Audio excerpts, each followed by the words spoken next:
Assalamualaikum warahmatullahi wabarakatuh. Perkenalkan, nama saya Raditya Adriadi, Satgas di Pengadilan Negeri Sampit. Untuk materi tugas hari ini, mungkin yang bisa saya share dan menjadi salah satu isu yang bisa dibahas adalah terkait smart governance yang dicetuskan oleh Bupati Kota Waringin Timur. Jadi beberapa waktu lalu, tepatnya mungkin sekitar bulan Juli, Bupati Kota Waringin itu mengirimkan undangan rapat termasuk ke Pengadilan Agama Sampit. Di sana, berdasarkan cerita dari teman yang memang dikirim ke sana, jadi ada 2 orang dari Pengadilan Agama Sampit, Bupati Kota Waringin Timur itu mencetuskan Sampit sebagai smart city. Sederhana seperti itu. Dan dari namanya mungkin terdengar seksi, namun setelah mengobrol dengan kawan tersebut, kok implementasinya bingung ya. Jadi yang pertama adalah sebenarnya smart city ini mau diarahkan seperti apa. Jadi konsep smart city sendiri itu tafsirnya masih berbeda-beda. Yang kedua adalah masalah budgeting-nya, karena ketika satu kota itu terdiri dari berbagai lembaga, termasuk kita sebagai yudikatif, keuangannya juga dikontrol oleh Mahkamah Agung, budgetnya dari Kementerian Keuangan, untuk level daerahnya seperti apa, apalagi dengan adanya undang-undang akhir itu Cipta Kerja kalau nggak salah ya. Itu kan kalau nggak salah ada pengurangan kewenangan daerah kurang lebih. Jadi ada otonomi daerah yang sempat dibuka luas dengan adanya undang-undang daerah ketiga. Sekarang itu mungkin sempit. Nah, pertanyaannya bagaimana mengimplementasikan smart city di Sampit? Paling sederhana kalau tidak salah ingat, misalkan dengan lampu WiFi. Jadi kita bisa kontrol warnanya, intensitasnya, serta jam mati dan nyalanya. Menarik, tapi pendapat pribadi saya itu kurang efektif. Mungkin dari sisi smart governance-nya itu bisa sedikit menghemat, sedikit saja. Karena ada cuman keperluan lampu itu nggak krusial dibandingkan fungsi peradilan sebagai lembaga yudikatif. Kalau inovasi di dalam pemberian pelayanan pemerintahan terkait smart governance itu ada banyak banget di Pengadilan Agama Sampit, baik yang dari pusat ataupun inovasi lokal. Jadi kita mungkin masing-masing udah tahu juga ada sikap juga udah diperbarui terus. Terakhir itu dengan adanya data GPS kita melakukan absensi, mungkin untuk menghindari adanya kecurangan. Terus ada juga aplikasi Sakti untuk bagian sekretariatan, SIPP untuk bagian penyederhanaan, penerimaan informasinya. Kalau level satker ada inovasi namanya sektor. Jadi seringkali seperti ini, Mas.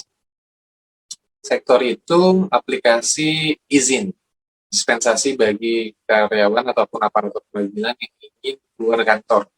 Biasanya itu mereka kabur gitu aja.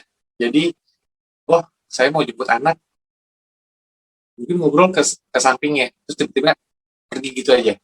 Terus ada pihak datang, misalkan pengemudi gugatan yang izin. Ada pihak yang ingin menanyakan perkara bandingnya, kita harus panggil. Tapi kita nggak tahu ada di mana. Dengan adanya aplikasi sektor itu, paling nggak yang bersangkutan itu mengajukan, kemudian kita bisa tahu, oh, kepentingan dan keperluannya apa, mana.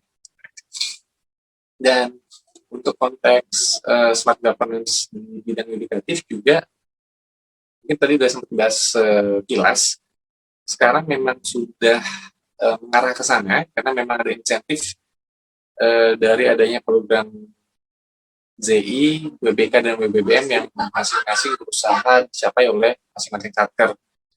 Nah, apalagi di jelang WBBM, itu makin intens. Tapi sayangnya dari hasil pengamatan subjektif saya, hal tersebut malah overload. Mungkin masalahnya sama kayak undang-undang kita, ada banyak banget, saling tumbukan, saling punya titik singgung yang berdekatan namun dipisahkan. Jadi innovation for the sake of innovation aja. Itu mungkin. Jadi kalau hipotesis saya, dan mungkin bisa kalau saya punya literasi digital yang cukup mumpuni, saya ingin mengintegrasikan semuanya. Kita nggak mudah, baik dari sisi skill, biaya, dan juga dari masing-masing software aplikasi tersebut berbeda instansi. Sakti Kementerian Keuangan, sikap dari atau SPP dari Mahkamah Agung. Ini mungkin harus ada goodwill dari masing-masing pimpinan di masing-masing instansi. Kalau untuk level kita, mungkin sosialisasinya kali ya. Mungkin seperti paling sederhana e-court misalkan. Kalau ada pihak yang datang terus jauh, gitu. Kadang ada banyak yang belum tahu e-court itu apa sih mas, atau misalkan ini kok gini, kok gitu. Padahal paling enggak itu keunggulan e-court adalah lebih murah sedikit karena biaya panggilan bagi penggugatnya via email. Jadi ada save up bagi para pihak. Yang sayangnya mungkin karena lokasi samping walaupun kota, nah kita masih punya beberapa wilayah hukumnya itu di Sawitan yang kami jauh. Kedua, sinyal juga nggak bagus. Jadi ketika datang, mereka ingin beres, sementara datanya masih kurang. Misalkan ada yang nggak punya Android juga, ada yang nggak punya email juga. Kalau untuk yang mungkin generasi kelahiran 80 70 mungkin masih bisa. Cuman nggak jarang ada datang ke kami udah cukup senior. Handphone biasa aja bingung. Jadi itu mungkin yang bisa disampaikan dari saya. Jadi smart governance ini juga jangan sampai menafikan pihak-pihak yang butuh pelayanan publik, tapi memang tidak bisa keep up dengan perkembangan zaman. Kurang lebih seperti itu.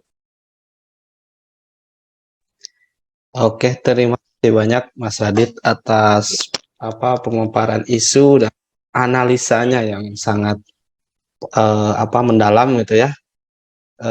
Jadi memang kalau saya sedikit menambahkan gitu kan, smart city itu ya bebannya tinggi juga gitu kan. Bukan hanya memang penerapannya gitu maksudnya benefit yang dirasakan oleh segala pihak tuh terasa memang gitu kan. Yang lama jadi singkat, yang jauh yang gelap jadi terang dan semua itu terasa. Tapi memang harus harus diimbangi juga dengan SDM ataupun sumber daya lainnya untuk menunjang itu ya Mas ya. Oke. Oke, baik. Terima kasih Mas Radit tadi sudah dipaparkan isu serta analisisnya. Mungkin selanjutnya dari Mas Ray untuk memaparkan isunya, silakan Mas. Oke, terima kasih Mas Lutfi. Jadi benar kata Mas Radit terkait dengan smart governance tadi itu sendiri, bahwasanya memang smart governance itu baik gitu dan diperlukan di era sekarang. Cuman yang harus menjadi perhatian serius gitu dari aparat pemerintah itu sendiri yaitu terkait dengan environment atau lingkungannya itu sendiri gitu kan. Lingkungan yang membangun smart governance atau smart city-nya itu sendiri. Karena kalau misalkan khususnya di Satuan Kerja Muara Teweh ya, karena ketika kita pengen menerapkan yang namanya digitalisasi setiap aspek itu, jadi misalkan SPP elektronik, terus litigasi dan terus persidangan secara elektronik. Tapi yang jadi kendala di sini adalah terkait dengan misalkan koneksi internetnya itu masih kurang memadai. Misalkan dari masyarakat yang terpencil, mereka susah sinyal. Kadang juga misalkan kalau mau daftar perkara secara e-court, mereka nggak bisa buka emailnya kayak gimana gitu kan. Terus mereka nggak punya email dan lain sebagainya. Jadi memang smart governance ini harus dibangun secara istilahnya komprehensif dan secara menyeluruh gitu. Jadi kita harus membangun lingkungan sehingga smart governance ini bisa diterapkan. Kayak misalkan kita sebagai pengguna Apple itu kan mereka membangun lingkungan mereka itu sendiri ya kan, untuk membangun sebuah sistem yang enak untuk digunain oleh orang banyak, mereka ngebangun dari iPad-nya lah, terus dari smartwatch-nya, terus dari iPod-nya. Nah, itu. Jadi yang memang harus diperhatikan oleh pemerintah itu terkait dengan lingkungannya atau environment yang mendukung smart governance atau smart city itu sendiri. Oke, Itu Mas paling. oke Mas. Wih, bener. Dengan contohnya langsung ya. Dan Iya. contohnya Apple pula. Wih, ngeri itu. Tapi memang benar sih. Mm-mm. Mau nggak mau meskipun sistem Apple itu kita rasa eksklusif ya. Dia tuh Iya. eksklusif dan premium, tapi memang salah satu saya sangat setuju banget dengan apa pendapat Mas Ray kalau ingin membuat perubahan dalam misalkan lingkungan kepemerintahan atau apapun itu ya memang harus diawali dengan lingkungannya supaya bisa menunjang perubahan tersebut itu kan. Oke, kalau dari saya pribadi sih karena isu yang dari Mas Radit itu kan tadi tentang smart city dan juga sudah ditanggapi dengan jelas gitu kan oleh Mas Ray. Kalau untuk saya pribadi sebenarnya smart city itu di Tarakan juga ada kan, kebetulan ada, cuman saya kurang paham juga kan karena kebetulan dia tuh program pencanangan untuk menjadikan Tarakan sebagai smart city itu udah kan. Jadi saya tidak tahu dasar hukum atau apa-apa atau yang lainnya. Makanya saya di sini mengangkat tentang isu yang mungkin di sekitar saya yang terasa ya selama ini saya bekerja di sini. Alhamdulillah sih kalau untuk kinerja satker saya gitu ya, khususnya sudah diberikan kepercayaan B dan jadi terlihat memang untuk kinerja mereka tuh profesional gitu kan, baik dari segi tupoksi ataupun hubungan di antara pegawai gitu kan, itu terasa baik banget. Namun ada hal-hal yang saya rasa kalau kaitannya dengan smart city iya gitu kan, karena dampak dari adanya smart city itu orang-orang berlomba untuk melahirkan inovasi gitu kan. Dengan hadirnya inovasi tanpa melihat dulu kebutuhan apakah ini sudah urgent atau tidak gitu kan. Karena menurut saya sebuah inovasi yang dilahirkan tapi tidak terpelihara kemudian menjadi terbengkalai itu akan sia-sia gitu kan. Belum lagi biaya yang dikeluarkan, waktu yang dikeluarkan sehingga menjadi tidak efektif dan efisien. Dan yang paling penting tentang sumber dayanya, apakah dari inovasi itu sudah disosialisasikan, kemudian para penggunanya sudah mengerti. Karena kalau menurut nilai dasar ada penguasaan IT dan kalau bahasa asing mungkin kita semua sudah merasakan apa yang namanya dengan persyaratan menggunakan TOEFL. Itu kan pasti menggunakan bahasa asing kan. Tapi kalau untuk penguasaan program IT, kalau untuk basic sebelum ada rencana wacana Smart ASN, dari dahulu kita sudah belajar yang namanya mengetik dengan Word atau menghitung dengan Excel dan mempresentasikan dengan PowerPoint. Itu sudah. Nah, maksud penguasaan program IT di sini tuh apakah harus yang sedalam sampai bisa membuat aplikasi atau hanya sekedar bisa ngetik, bisa buka Zoom, bisa buka YouTube. Karena kan harus dijelaskan juga kalau penguasaan IT itu saya kira banyak gitu kan. Kemudian yang jadi kembali lagi tadi ke permasalahan isu saya, karena di saat saya banyak sekali aplikasi tapi tidak berjalan dengan baik dan itu kembali menjadi prosesnya tuh menjadi. Nah, kenapa menjadi manual? Ketika saya tanyakan itu kepada orang atau kepada pihak yang sedang membuat aplikasi itu, ya saya tanya misalkan salah satu ada nih aplikasi di saya namanya Sitelo. Sitelo itu sebuah aplikasi untuk mendata orang-orang atau pihak yang ingin melakukan atau meminta permohonan mengadakan sidang telekonferensi secara virtual. Nah, saya kira itu awalnya ini aplikasi bagus gitu kan, karena memang sangat dibutuhkan gitu kan, karena supaya tidak perlu surat menyurat, yaitu antar misalkan saya dengan PA Sampit gitu, dengan punyanya Mas Radit, harus dulu pihak datang ke PA Tarakan, PA Tarakan meminta permohonan surat untuk diadakan sidang telekonferen, kemudian dari PA Tarakan mengirimkan surat permohonan lagi ke PA Sampit. Itu kan proses yang sangat lama gitu kan, dan kemudian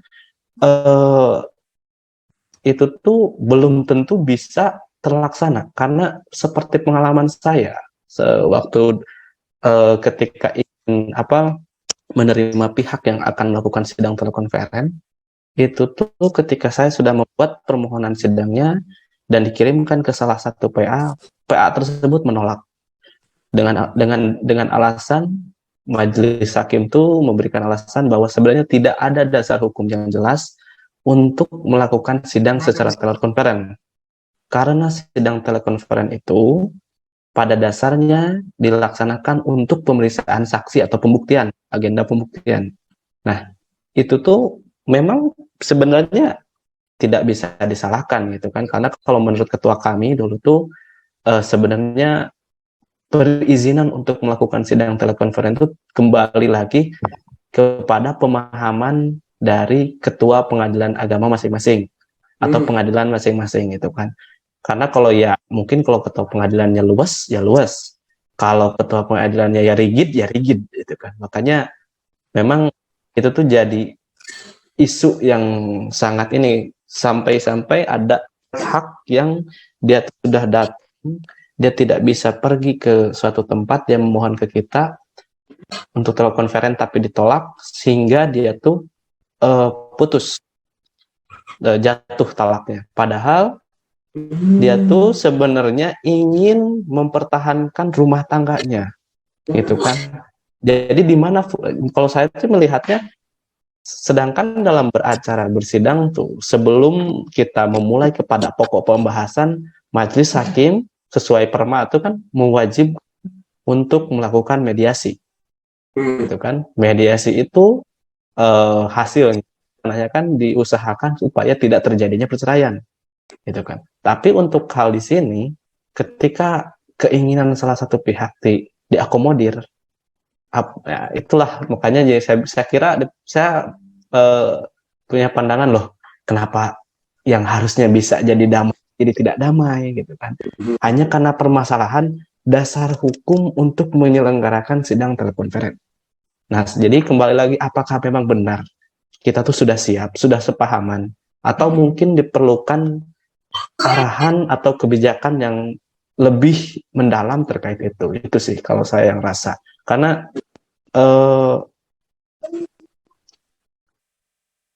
sebenarnya tidak usah terlalu menjauh gitu kan, untuk membahas suatu smart government tuh, karena saya kira smart government yang baik itu ya bisa terasa oleh masyarakat, karena ya tadi kita tuh kan pada dasarnya hanya sebagai pelayan publik dan pelaksana kebijakan publik. Tapi jika ada program tentang smart government atau yang diterapkan tentang smart government tidak terasa oleh publik, maka saya kira itu tidak sesuai dengan fungsi kita sebagai ASN sesuai undang-undang. Itu saja. Terima kasih. Izin menanggapi juga Mas Lutfi, tadi silakan. Poin yang menarik. Pertama mungkin yang saya ingat terkait dengan standar kompetensi lah. Mungkin tadi kan ada, kalau untuk bahasa asing tadi ada TOEFL, untuk bahasa Inggris ya, bahasa Cina juga ada. Kalau untuk IT gimana gitu ya? Kalau yang betul. Saya sepakat pada dasarnya, karena yang konteks diksi IT itu luas banget. Misalkan tadi sampai ngasih contoh Microsoft Word misalkan. Nah, sebenarnya ada standarnya. Microsoft itu sampai dengan Master nggak salah, sama mahal. Tapi yang kedua juga sertifikasi dari Microsoft tersebut mungkin berlaku global, tapi ada banyak juga sertifikat-sertifikat lain yang Betul. menyatakan bahwa yang bersangkutan sudah mahir menggunakan produk tersebut. Jadi nggak ada standar yang benar-benar rigid yang diterima oleh seluruh pihak.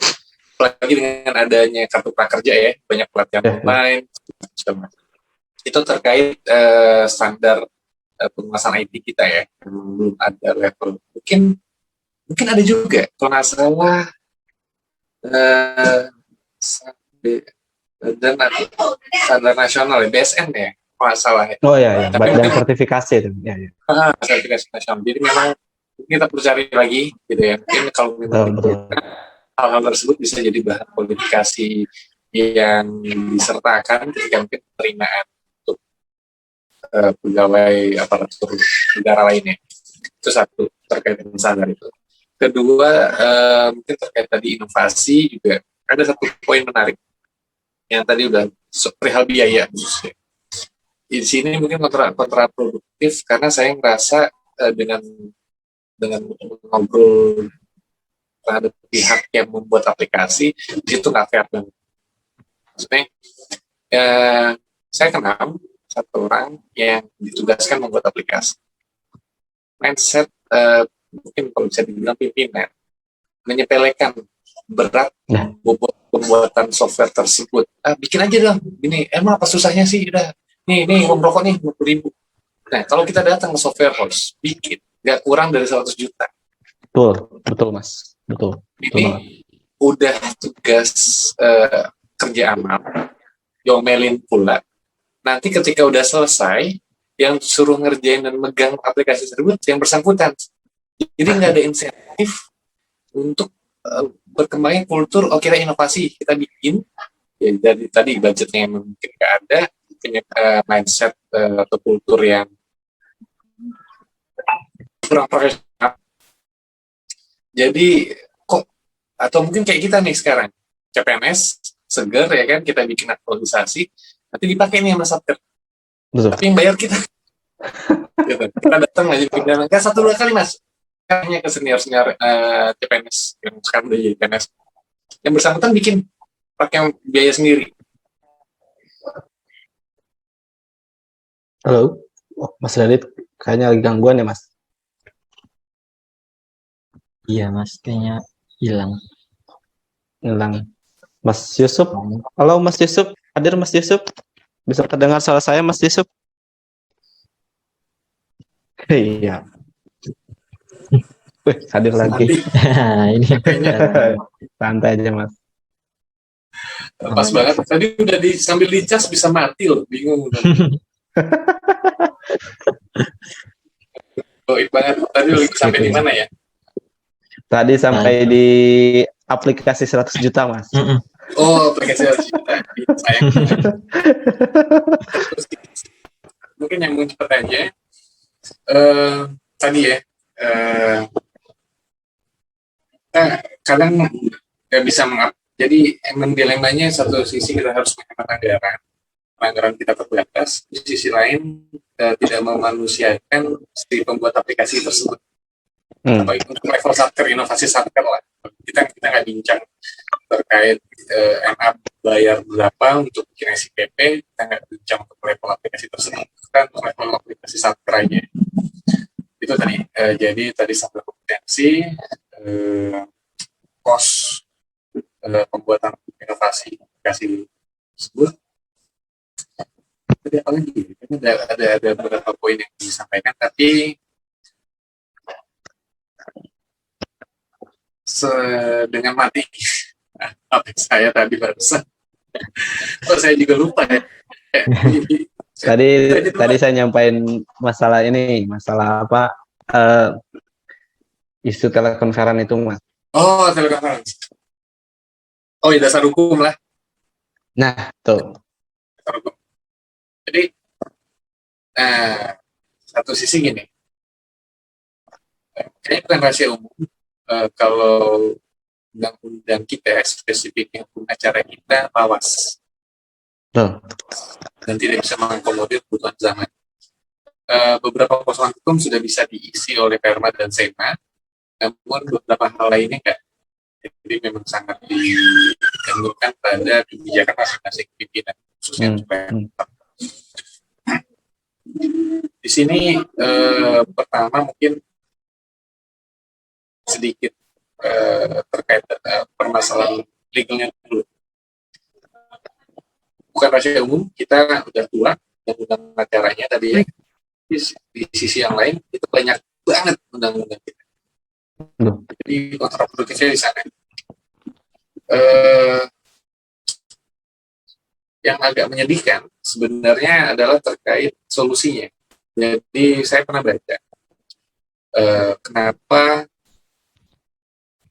undang-undang KUHP dan BW kita tuh nggak pernah diupdate terkait BW misalkan. Itu bisa banget, tapi memang debatnya panjang. Jadi memang sangat sensitif isu-isu di dalam BW sendiri. Berarti yang paling sederhana kita ganti hukum acaranya. Dan RUU hukum acara perdata itu ada paling enggak 2 draft naskah akademis yang saya baca 2012 dan 2014. Yang agak menyedihkan adalah tadi endingnya. Jadi RUU-nya udah siap mas, RUU-nya udah siap, udah oke banget, tapi ditolak karena masalah alasannya adalah karena tidak mungkin memperbaharui hukum acara perdata tanpa memperbarui hukum acara perdata tanpa memperbarui hukum materialnya. Enggak mas, enggak salah mindset tersebut. Tapi kita jadi kayak nyari ayam dan telur, nggak pernah ada solusinya. Itu satu sisi kayak gitu. Dan terkait smart governance, saya pelayanan publik dengan kita sebagai smart ASN, insyaallah yang memang bikin bingung sih mas. Misalkan literasi digital apa yang harus kita kuasai? Apalagi di posisi kita yang mungkin tadi kita di awal udah sempat cerita, kita di rolling. Saya di sekretariatan yang ada di beberapa bagian penetraan gitu, yang masing-masing dengan aplikasi yang berbeda. Jadi apalagi nanti kalau tiba-tiba aplikasinya berubah lagi, betul. Jadi mesti start over lagi. Mungkin generasi kita alhamdulillah masih bisa lebih keep up, tapi untuk software spesifik enggak juga. Apalagi kalau udah 1-2 memang error dari aplikasinya. Jadi mungkin bisa di-share sedikit masalah implementasi atau aktualisasi record. Jadi pernah ada kasus ini mas, yang hilang, tidak data pihaknya hilang. Jadi jurus kita nggak bisa melakukan examen. Bingung, kok bisa hilang gitu? Gimana? Pertanggungjawabannya gimana?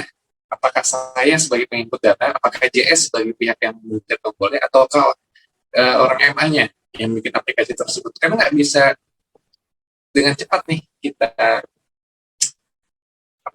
telusuri, mesti ada forensik dan segala macamnya. Tapi di sisi lain pihak yang bersangkutan sidangnya harus dipanggil hari itu, kalau enggak terkendala tidak patutan pemanggilan 3 hari mas, 3 hari. Nah, dilematisnya di situ, kita ingin mengimplementasikan tapi kita nggak ada backup. Gimana kalau aplikasi tersebut error?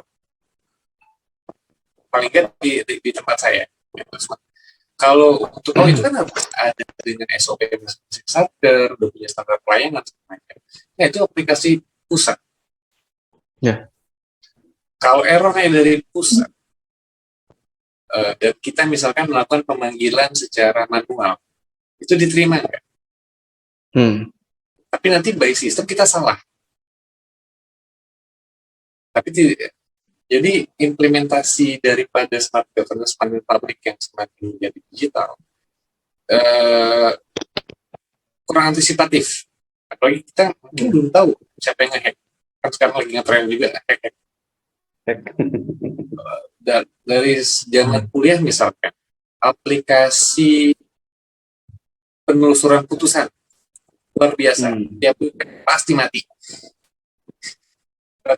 Susah banget untuk nyari putusan buat skripsi itu, berjuang minta langsung satker, waduh ribet, luar biasa ribet. Jadi Tapi saya percaya smart governance itu dan smart ASN memang harus bisa mengatasi hal permasalahan tersebut. Tapi hambatannya palingnya untuk kita siapa? Kita siapa? Kita juga nggak punya, tidak dididik sebagai seorang IT, gitu ya. Tapi kita dituntut bisa menguasai seluruhnya. Ya. Oh ya, Mas kan anak muda gitu, masa gini nggak bisa? Padahal masalahnya misalkan technical banget, tapi ya kulturnya adalah kita anak muda, kita si melek IT, kita si teknisi. Apakah menjadi seorang smart ASN juga memang harus? Kalau gitu kita salah pilih jurusan, Mas. Kadang gitu, terasanya gitu loh. Kau dibebani tanggung jawab gitu ya, kayak tadi misalkan, Mas ini gimana? Loh, saya nggak tahu. Saya ikut data aja. Nggak mungkin secara logika by sistem import gitu ya, bisa sampai dengan muncul nomor perkara tanpa diisi data penggugat dan tergugat. Nggak mungkin. Bisa hilang gimana Mas ini? Walah Mas, kalau saya mau disalin ya saya terima aja, saya siap salah aja. Tapi poin yang perlu ditekankan adalah yang penting pelayanan bagi pihak terselesaikan, ada pemanggilan. Gitu. Sisi lain saya tadi melihat kok nggak ada rencana mitigasi yang di-approve dari pusat ya, atau mungkin saya kurang baca, mungkin ada di buku panduannya. Kalau nggak salah ikut itu ya emang buat buku panduan, cuma sekali lagi agak sedih kalau apalagi kalau melihat kondisi perpustakaan. Saya nggak tahu kondisi perpustakaan di tempat satker masing-masing, di tempat saya agak menyedihkan. Itu jadi tempat aja, Mas. Sama lah. Wah itu agak lucu Mas. Jadi memang itu sangat manual, bukan Mas manual, karena memang sangat disepelein. Mungkin nggak banyak angkatan generasi kita juga mungkin banyak yang main perpus. Saya pribadi alhamdulillah ya udah tobat deh. Dulu perpus itu memang males banget, tapi memang mau nggak mau ketika harus menyelesaikan skripsi itu jadi tempat bernaung terakhir lah. Akhirnya jadi ngerasain, terus baca-baca aku kalau di luar bisa ke perpus sampai jam 10 ya gitu ya, bisa jam 11 bisa nginep bahkan. Di kampus saya jam 7 aja jam 6 udah nyala tuh lagu-laguan pengusir tamu. Jadi kalau udah nyala, nah udah mau pulang nih orang-orangnya, nah selesai mesti pinjem lagi. Bahkan untuk level perpusnas saya ngerasa kok untuk saya yang ada di luar Jawa, luar Jakarta gitu, buku susah ya, nggak bisa nih, harus datang ke sana. Jadi gap informasinya tuh makin jauh. Sementara tadi kan kita bicara soal smart governance harus diisi oleh smart ASN, terkait dengan agenda 2 kemarin kita harus kompeten. Meningkatkan kompetensi gimana caranya baca buku. Terus kita diharapkan untuk baca buku digital aja. Sayang banget. Sementara tidak merata nih. Gitu. Kalau perpusnas mungkin memang diisi orang-orang kompeten. Orangnya kompeten di bidang perpustakaannya. Yang mengapresiasi literasi. Tapi kayaknya kayak gitu deh masyarakat. Sementara terkait dengan Indonesia Emas 2045 paling enggak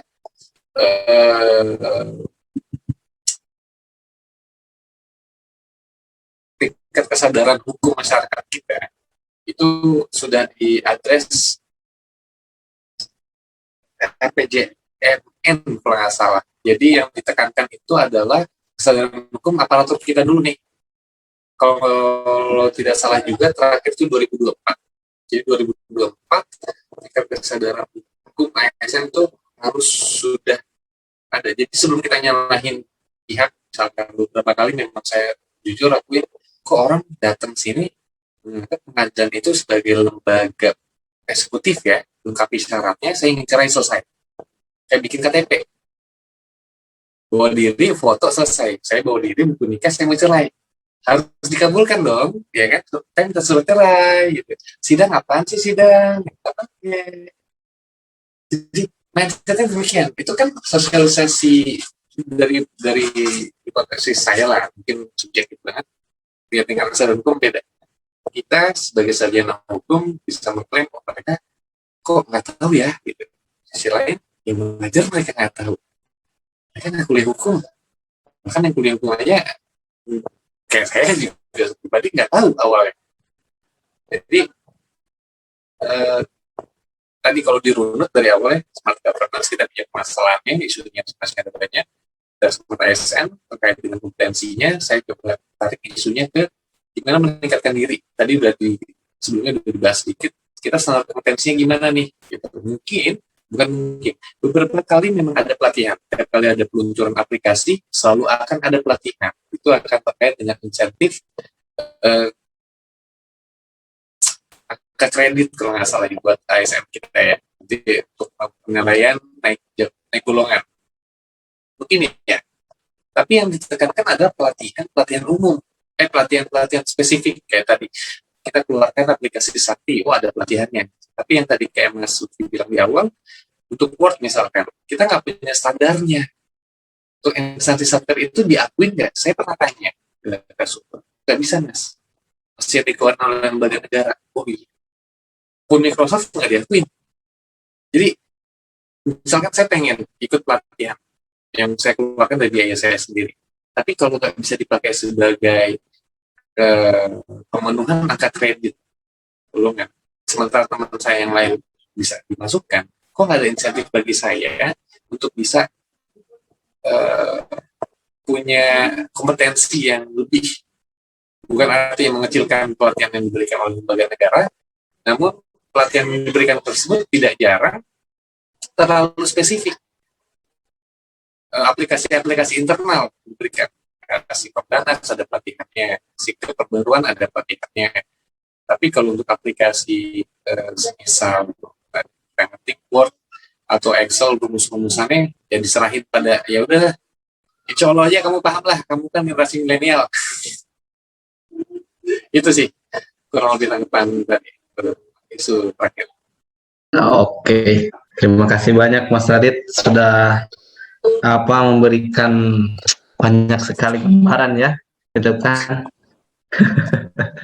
Selanjutnya Mas Yusuf, siap. Kalau mau menambahkan silakan Mas Yusuf. Mumpung kita masih ada waktu 5 menit lagi Mas Yusuf.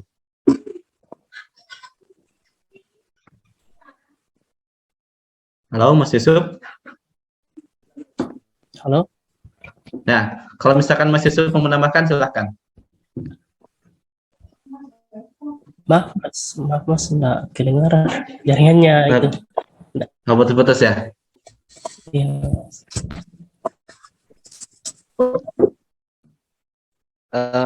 Kalau misalkan Mas Yusuf mau menambahkan isu atau mau tanggapan atau apa silakan. Untuk kita masih ada waktunya.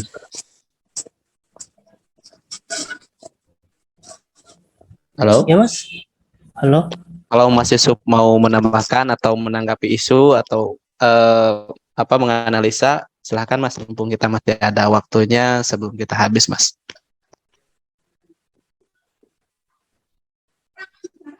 Maaf mas, enggak kedengaran, maaf. Oke. Kalau memang mungkin ada lagi kendala juga ya kalau di jaringannya Mas Yusuf ya. Iya. Selanjutnya Mas Irawan. Mas Ray Irawan, mau ada yang tambahkan silakan Mas. Paling kalau tambahan dari saya sih Mas, kayaknya mungkin benar ya apa yang dibilang oleh Bu Dr. Eli itu waktu kita di agenda 2, bahwasanya inovasi yang dibutuhkan sekarang itu inovasi yang smart ASN harus punya itu bukan tentang kita bisa buat aplikasi apa lagi nih, ya, tetapi lebih mengenai atau lebih ke arah kita bisa maksimalin aplikasi-aplikasi yang udah ada itu kayak gimana. Terus kita bisa mungkin lebih ke arah cara memaksimalkannya, cara memeliharanya, dan juga cara mengimprovisasi aplikasi tersebut gitu kan. Apabila mungkin tadinya satu-satu bisa dikolaborasikan dan juga dimaksimalkan, bisa diintegrasikan. Jadi sehingga aplikasi-aplikasi yang udah ada ini bisa bermanfaat, bisa benar-benar ngasih dampak gitu kan kepada masyarakat.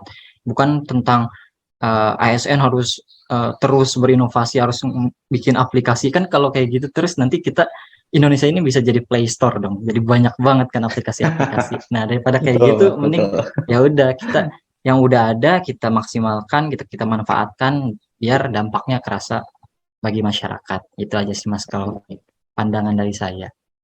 Oke, baik. Terima kasih Mas Rey Irawan atas tanggapannya. Jadi kalau eh, yang saya tangkap itu kan dari kita tadi diskusi gitu kan kurang lebih selama hampir mau setengah jam lebih itu kan smart ASN dan smart govern apa mewujudkan smart government melalui manajemen ASN dan smart ASN itu banyak sekali tantangannya gitu kan. Entah itu dari kita pribadi gitu kan sebagai ASN, kemudian dari sarpras dari instansi kita sendiri maupun dari kebijakan gitu kan karena kita tadi juga menyinggung tentang dasar hukum kebijakan yang mungkin belum bisa memberikan perlindungan ketika inovasi tersebut akan dilakukan gitu kan. Itu sih yang tadi saya tangkap dari tadi. Nah, untuk selanjutnya kita ke sesi kesimpulan. Itu kan karena waktu habis. Mungkin jika ada yang mau nambah kesimpulan, silakan. Atau Mas Irawan.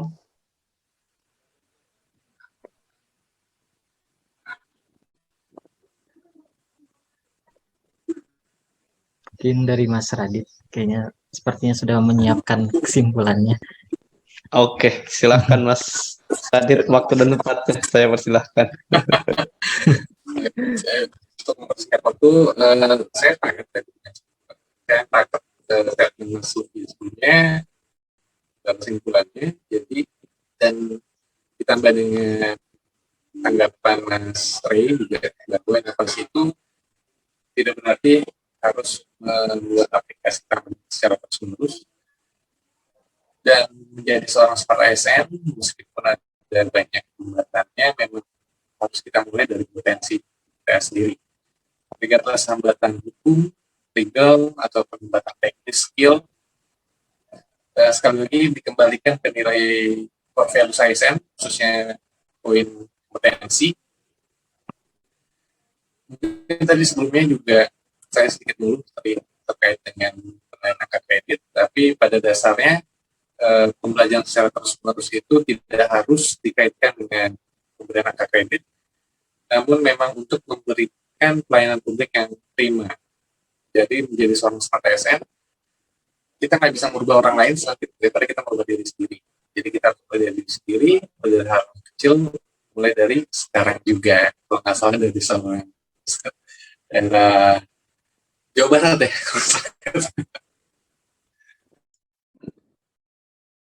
Oke, baik. Terima kasih tadi atas tambahan tanggapannya dari Mas Radit juga dari Mas Ray Irawan